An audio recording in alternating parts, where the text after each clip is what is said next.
Folks, join me in welcoming Baylor baseball coach Mitch Thompson is here. Coach, welcome to you. Hey, great to be here. Good. Great to be here. Good Thanks, deal. Good deal. You're following Mac. That's not easy. Tough job. But I know you can do it. Big weekend ahead. We've said that pretty much every time you've been here, but Arizona State coming to town. Yeah, we've got a great opponent, Arizona State, coming in. They're really hot. They've won 5 in a row and just beating the fool out of people. So we're going to have to show up and get after them tomorrow. Yeah, you're playing this year's Arizona State team. You're not playing the history of Arizona State baseball, but I was looking through their media guide, and oh my gosh, what a program for years and years. Well, their history would, it'd put a fear in you for sure, right? I mean, the players that have come through there and the big leaguers, the first rounders, the history, just unbelievable. And the World Series championships, how 26 World Series appearances? Yeah. I don't know. I'm not sure, but it's a crazy amount. So. Yeah. So what about this year's Arizona State team? What are they bringing in? Yeah, really talented club. The best hitting team in the conference and conference play so far by a wide margin. They can really swing it. A bunch of left-handed hitters on their club, so – we've got our left-handed pitchers, and we'll see how that works out for us. But they like to run. They're athletic. They defend. They've got 2 starters, one that's leading the conference in strikeouts, and the other guy's tearing it up and putting up great numbers as well. So really good opponent, well-coached team. It'll be a big battle. Good. Come on. Arizona State 3-game series this weekend. What about your guys? You mentioned your left-handed starters. That is quite the string going of consecutive games starting a left-hander. Yeah, now I'm almost scared to do it because I don't want to get the emails from anybody going, right. Why'd you screw that up? So no, I mean I don't ever remember hearing of anybody being able to go. What we're like 30 games now, aren't we? It's 30. Max, what is it? 33 straight with a left-handed starter. 33. 33. We'll go to 36 this weekend. So right. Let's go. Yeah, we recorded a podcast with Cole Stasio, and I said, "You're the answer to the trivia question." The last right-hander to start this season for Baylor, and that was March 2nd. How about that? Yeah. Yeah. Well, it's kind of funny. It's left-handers are different, no doubt, and when you have as many as we do, it's given us lots of good options. Yeah. And they've done a nice job with it so far. And that's one area, starting pitching, but then especially your bullpen, that you can see so much the improvement in your team from a year ago. I think so too. I think the bullpen is probably it. And like you say, when we were here 2 years ago, we had to take a walk on and turn him into a left-handed pitcher. And now we've got 6 of them, 7 of them, and they're all doing well. And the bullpen's been great, and then having a bunch of guys step up out of that bullpen for us has been fun. That's one area. What are some other areas that you can see as the head coach of improvement in this team from last year to this? Yeah, I really like the way our guys in the middle are playing. Tyreek Kemp has been fantastic at shortstop, and you guys got to. If you haven't seen him play yet, you need to see. It's a possible highlight reel every time he's out there on defense. He's been great. He's continued to improve.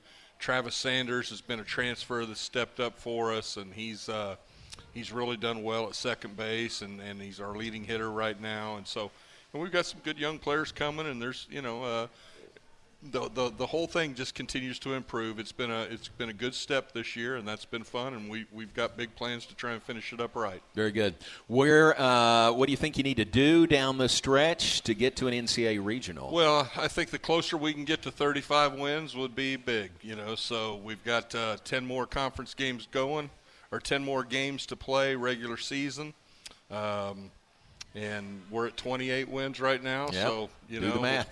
let's go. We need to win some series, and we need to.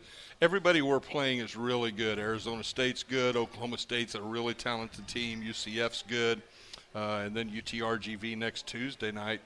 They just went in and beat Texas Tech twice in Lubbock on Tuesday, wow. Wednesday this week, and they're a potential NCAA regional team as well. So we've got 10 good RPI games ahead of us if we can take care of our business and win some games, I think we'll have a shot. Yeah. That win you got at TCU, the Sunday series finale, that was big, wasn't it? And you've done that several times this year. Yeah, it's always big, especially on the road. And when you think that this year on the road in conference we've We've been to Arizona. We've been to Kansas. We've been to TCU. Well, that's 3 of the top 4 teams in our league right now. And we've had to play all those on the road. So, these games here at home this next 2 weekends, we need to try and take care of our business here and win some of these ball games here at Baylor Ballpark. And back with Mitch Thompson, Baylor head baseball coach. We talked about the series with Arizona State this weekend and really the next 2 weekends. Big home series for you. It's been fun to see the crowds coming back in the midweek games. One of those Tuesday night games was a great crowd. I mean, more than one, but one of them was just a great crowd. We've had several that have been really good, and $2 Tuesdays has been a hit. Maybe that's what it is. $2 ticket, $2 hot dog, $2 Coke, I think. Gosh, it's a pretty good deal. Yeah. So it's been fun, and this coming Tuesday, like I said, UTRGV will be a good opponent. It'll be another good game, so another good opportunity. You guys have been really good in midweek games this year also. We have. We take care of our business in the midweek games, and that's a sign of the depth of the pitching staff. And, getting better starting pitching on weekend allows you to keep some guys available for the midweek as well. And we've been able to do that and win all but one of the midweek. So it's been good. How about some of your young guys that have come through? You got some younger guys, a lot of freshmen that are playing key roles for you. Yeah, lots of guys that definitely are playing key roles, and we've had a lot of guys step up, but probably the 2 that are the most common would be Carson Bailey on the weekend, the left-hander, freshman, true freshman, and we brought him along, I think, the right way. We let him throw a couple Tuesdays to get his feet wet before we brought him into the weekend rotation before conference, and he's had some really big wins for us, really thrown well, a really talented left-handed pitcher. And then third baseman Pearson Reebok, has been pretty much a starter all year long, and continues to swing the bat and improve defensively. He's really not a third baseman. We've had to move him over there to try and make it work, and he's continued to get better and better over there. I mean, this is a guy that we could play probably in center field, which we have played him in center field once this year. We could play him at second base, so he's a very versatile player. He's been fun to watch, and even on Tuesday night, John Ewens from here in Waco got his first start. That was fun. And John just has continued to improve and continued to show well in BP and his opportunities to swing the bat against live pitching. And so we got him the start on Tuesday night down at Sam Houston, and he comes through with a couple RBIs and a couple hits, and that's how you keep getting more and more opportunities. You take advantage of the ones you get, and you put up some numbers, so good for him. Well, and you saw that earlier in the year with Will Pendergrass also when he got his opportunity. And that's exactly right. And that's been a fun thing for us to see some of these guys that, it hasn't gone just perfect for them. I've got 40 guys on the team, and all of them want to be out there. Mm-hmm. I can only put 9 out there at a time, and or 10 with a DH, right? Mm-hmm. But my goodness, Pendy is a part-time starter and having 2 years of being injured to come back, and now you've been passed up a little bit, and you haven't got as many opportunities as you wanted. But then when the door got cracked open for you, you show up and you hit a grand slam and have a couple of hits, and so it's been good, and we'll probably see some more of Will Pendergrass this weekend too, I'm sure. Yeah, very good. So the lineup, one thing I think I've noticed is you got competition for positions, which, iron sharpens iron. It pushes you if you've got somebody kind of on your heels pushing for playing time. We do, and we've also made the decision to kind of redshirt a couple guys, and we've got 3 or 4 young freshmen that we like, that we think are going to have some big futures, but they were behind some real veteran guys this year and weren't going to get as many opportunities. I just didn't want to spend a year of eligibility on some guys for 20 or 30 at-bats. And they've seemed to have handled that very well, and so we'll see it. We'll see how that pays off over the next couple of years, nice. as those guys can keep growing and developing as well. Good. We talked about the young guys, that have stepped in and really contributed. I know you appreciate your veteran guys and the leadership. A guy like Cole Stasio, who we talked about, fifth-year senior, guys like that. Yeah, seriously, on the pitching staff, there's several guys that are kind of come to mind. Cole's that way. I think Gabe Craig's another one that comes to mind. A guy that's been here for 3 years. and has always had a really good arm, but the performance wasn't quite there yet. And he's just kept coming, and I think this guy's got a chance to be a professional and got a chance to play professionally here at the end of this year. And he's been dominant for us as a closer, and we need him this weekend too. If we can get him a lead late, we're going to use the heck out of him. But Stasio is, a fifth-year senior, great student, great guy. Those are guys. There's certain guys that, and there's a lot of them, but there's guys that you don't have to worry about. And I can go to them and go, hey man, go get your arm around that guy. Go wring his neck, bring him back in. Pick him up. And those guys know exactly how to do it and probably have been on it before I even go tell them. So it's been fun to see that. That's cool. This is stating the obvious, but I love your staff and adding Sean Snedeker to the staff this year. But Zach Dillon and Jim Blair, and Brian Furlong and DT. And you've just got a really, really solid staff. I think there's a lot of synergy there. I think we all trust each other. We all believe in each other. I know when Zach and Jim are out recruiting, if they come back and say that a guy can play, then he can play. We just got to figure out how we can make it work financially to get him here. And so I can trust them with that. Sned's been fantastic this year with the pitchers as their development, as they've continued to improve, and we've seen it. And hopefully we'll keep seeing it down the stretch here, this year.